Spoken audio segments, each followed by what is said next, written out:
Hi, Ivan here from the Bovenkamer for all your fun from the 80s and the 90s. And today we're going to talk about this beautiful Commodore PET 2001.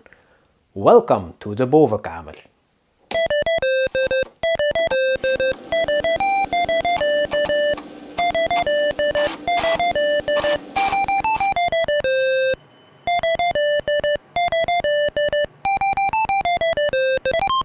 So first there's a little announcement to make. The next videos I will try to make them in English instead of Dutch. So for my Dutch audience, please comment below what you think about it. Would you prefer that I make my videos in Dutch first and do a voiceover in English? Let me know what you prefer, but I will try now to make some videos in English just to see what happens on YouTube about views and followers and stuff like that. So concerning that, I am also looking for a good translation for the name of my channel, the Bovenkamer. In English, literally translated the upper room, but it has a second meaning in Dutch, the Bovenkamer. Everything that is between your ears, in your head, stuff like that is also the Bovenkamer. So if someone has a good suggestion for that, please let me know. So let's dig into the subject of today, being this beautiful Commodore PET 2001. So to get this beautiful machine, I drove about 2 hours one way to Rotterdam in the Netherlands, where it was for sale. As you can see, it's in a perfect condition. I didn't clean it up, I didn't have to do anything about it. It's just like it came this way, with the beautiful chiclet keyboard. The letters are not washed away. I think it's repainted over time, but that's okay. It's pretty much the color that it should have been originally, and I guess only a reset button was added, but that's just things that people did in those days to mod their computers to add own improvements to it. So in this case, a nice little red reset button. So everybody knows the Commodore 64 line of Commodore computers. They were the most successful. But before these machines, there was the PET line, which stands for Personal Electronic Transactor. Strange name, but it was like the first personal computer made by Commodore. This one, I guess, is built in 78, the time where I was still wearing diapers. But there was a PET in 77. It was the same shape, same keyboard and stuff, but this frame was like blue. So it has the MOS 6502 processor, and the first one, no kidding, came with 8 kilobytes of RAM. I repeat that, 8 kilobytes of RAM. I switch it on, you'll see what I mean. So it starts up in Commodore Basic 7167 bytes free, and it says ready. And ready means ready to receive basic commands. So here's a closer view of the machine with a nice keyboard. And I would like to show you what's under the hood, because it just opens like this.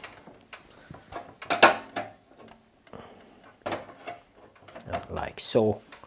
So for those who are familiar with it, and guys who know this little thingy here from the future was 8-bit, might think I am cheating here, but actually I'm not, because if you switch off the first two switches, it behaves like it's not there. So what this is actually, this is the main processor, which is actually in the socket below, and this little PCB replaces all the memory and all the ROM chips of the motherboard, and you can configure it which basic version, which ROM version you'd like, and how much memory you need. But if you set the first two switches in the off position, it's like it's not there, so it boots just with the memory of the motherboard and the ROM chips of the motherboard. So what do we have here? 8K of RAM in 8 banks, half a kilobyte for each chip, like so, and ROM chips, the processor, and these two. It's also interesting to know if you boot a machine and you only get scrambled characters on your screen, meaningless characters, then probably one of these chips is corrupt. It's a video memory, 1K of video memory, and it's exactly the same memory chips as the RAM. So take them out, take 2 RAM chips from which you're sure they are working, place them in here, and you might get a better result, and so you can search for the bad memory chips. So also if you boot your machine and it doesn't display enough memory, one of the chips might be bad. To find it the other way around, place it into the video memory socket, and if you get scrambled characters, then you know it's a bad memory chip. But yeah, of course the power supply here, and this is the connection to the internal tape drive.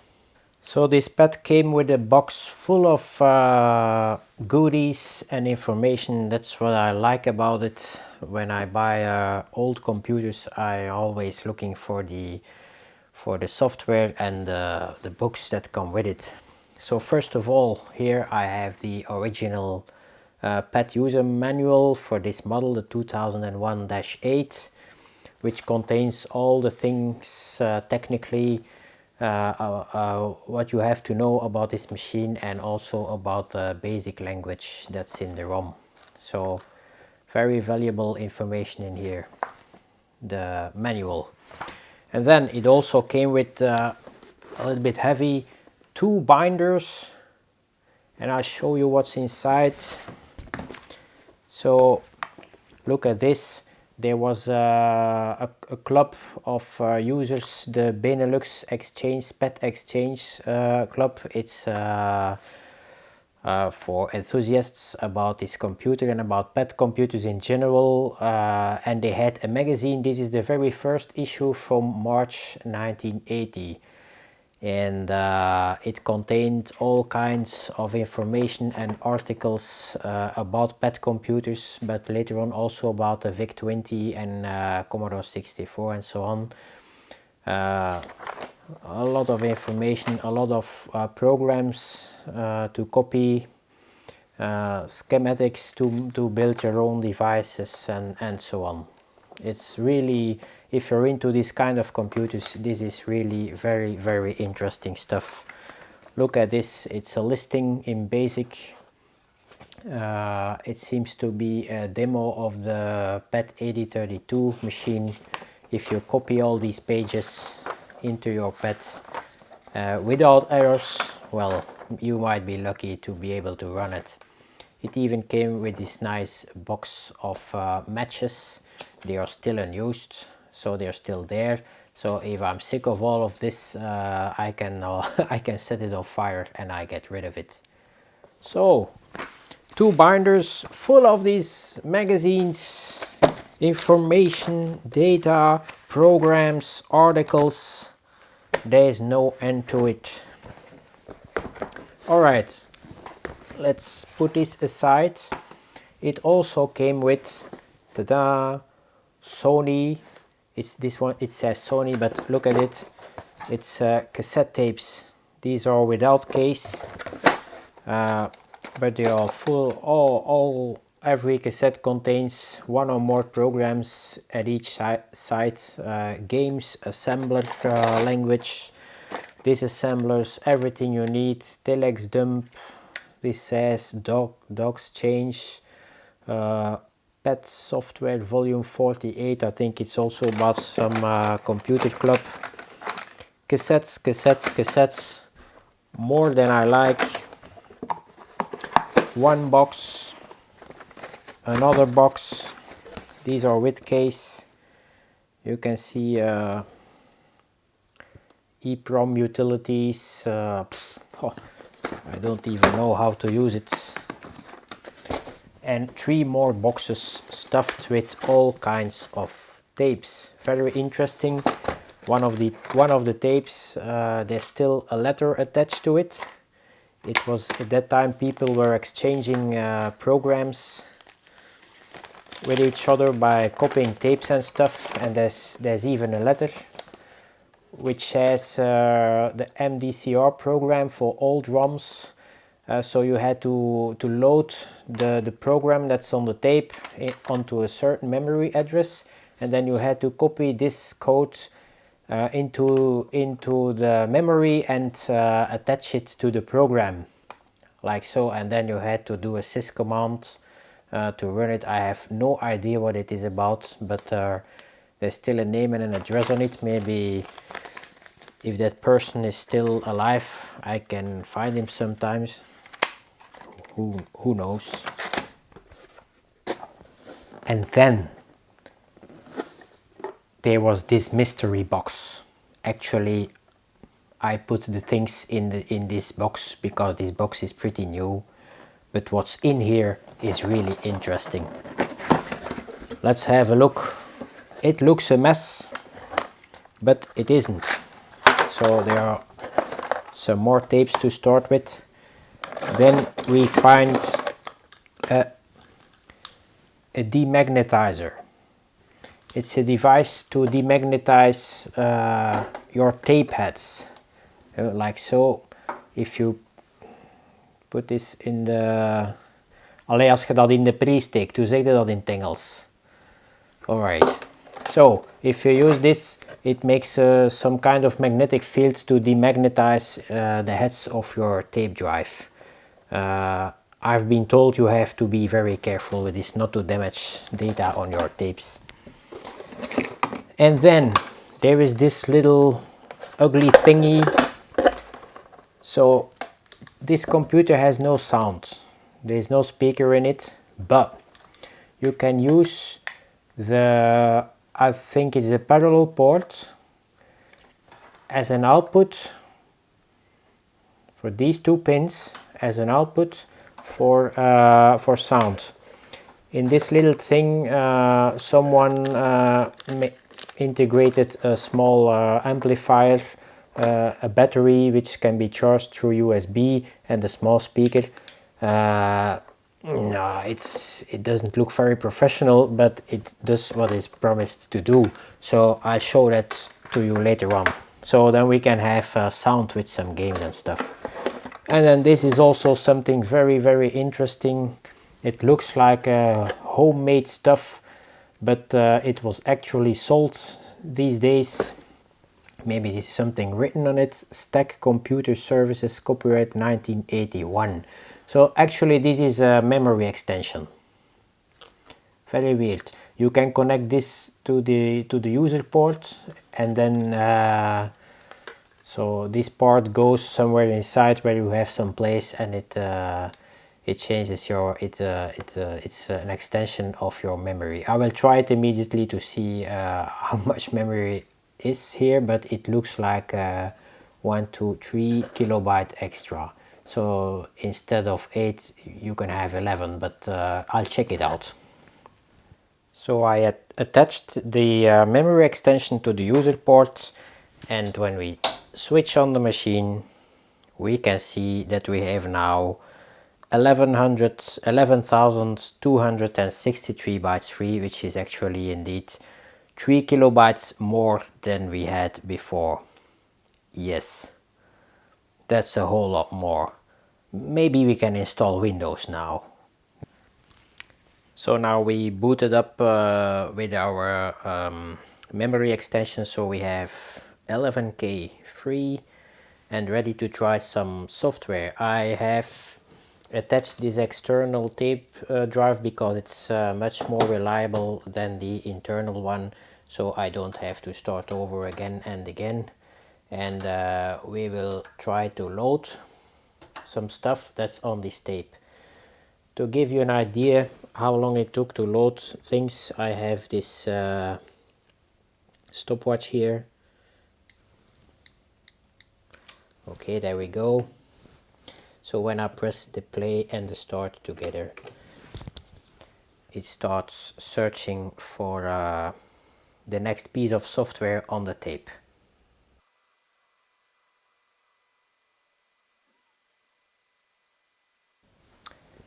Okay, stop. It took almost 2 minutes, as you can see, to load this little program into memory, and I guess it's something with sound, so I have this speaker attached to the parallel port, and I will switch it on and let's see what we have here.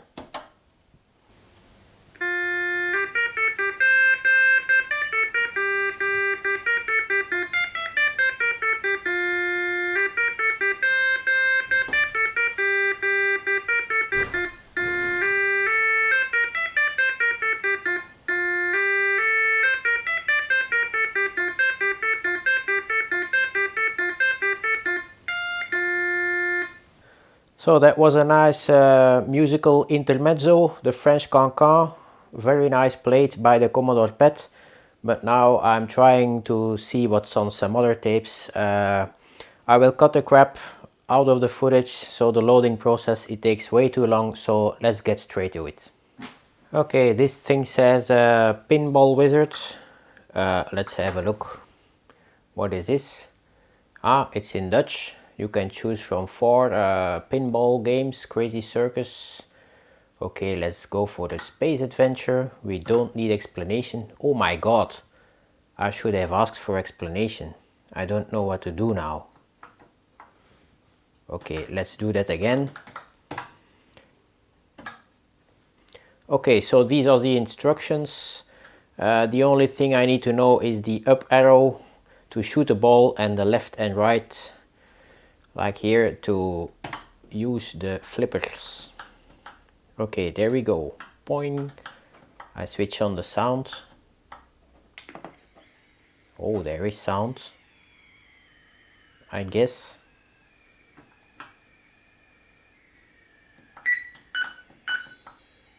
Oh.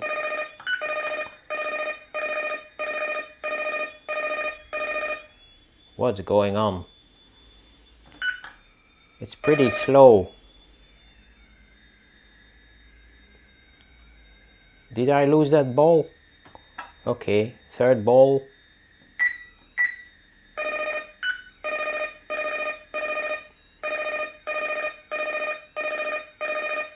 Alright, it's pretty playable and pretty not playable. Let's check another tape.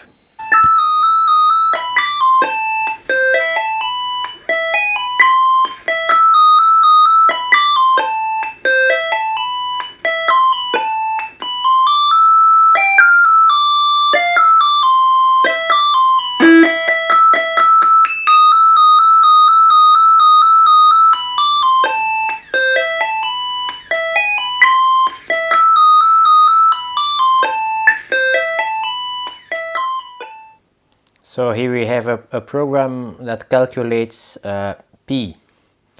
So there's a formula here, with arctangents 1/5 minus arctangents 1 over 239. I don't know this formula, but it seems to be calculating P. So let's try to calculate it with 5 decimals, and the result is 3.1459. As far as I remember, that is correct. Now let's try 10 decimals. We have to wait a little bit longer now. Okay, there it is. 3.1415926535. Correctamundo. So here we have a tennis game. You can play alone, you can play with 2 players. So let's start with it. Let's play alone. I didn't practice. Oh, look at this. It's some pong-like game. Damn, it's difficult. What's going on here? Okay. Alright. We got it now. Let's try the difficult version. Yes, I practiced a lot. What's the difference now? It's a smaller racket, I think. With smaller steps up and down. Ooh! Way too difficult for me. So this game is in German. Oh my god! You have to run around and shoot all these. Oh.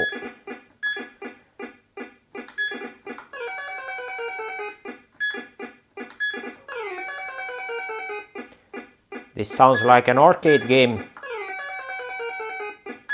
What fun is this?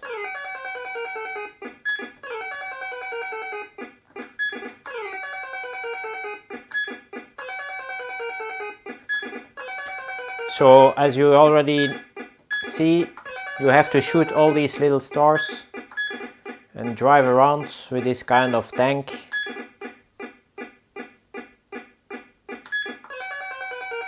My god!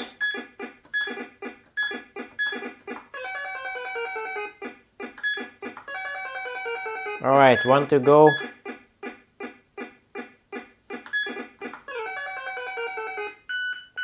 I did it! 9, danke. Phew! Silence. So last but not least, I want to show you the popular Space Invaders game on the Commodore PET. It starts with a little schema how to make your own audio device using the parallel port and a small amplifier and a speaker. So let's play Space Invaders. Hooray! Look at the beautiful graphics. Okay. Push any key to start. Level 1. What?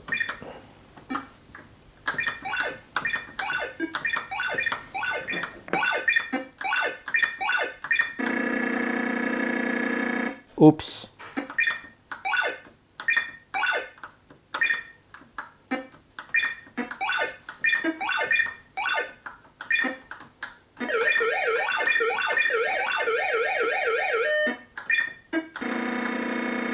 Damn!